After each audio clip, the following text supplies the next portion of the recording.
الو. سلام بابا. سلام پسرم، چطوری؟ خوبی؟ میگم که من کل تک و طایفه فک و فامیلی گفتم بیان خونمون الان میخوایم فیلم ببینیم. این رمز لپتاپتو بگو وصلش کردم به تلویزیون. الو. الو بابا چیزه من فیلم ندارم اصلا تو لپتاپم. که فیلم نداری چی؟ خودم میرم از تو گوگل پیدا میکنم دیگه. بگو پسرم بگو، دارم مینویسم. نمیگم بهت. نمیگی؟ یعنی چی نمیگی؟ صدات بد میاد، من بعدم بهت زنگ میزنم.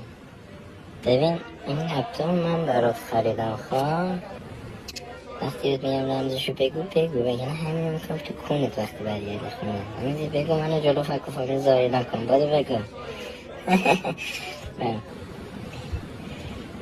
بزن دونه دونه بهت میگم. بزن چی خب او ان خب تی او پی او ال.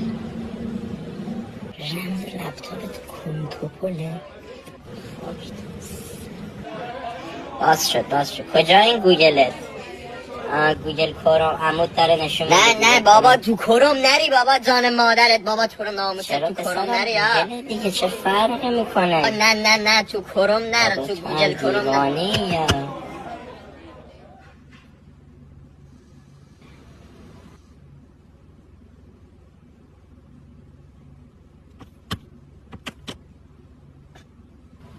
الو بابا. الو بابا جواب بده، تو رو خدا بگو که نزدی تو گوگل کروم. بابا نه یا خونه.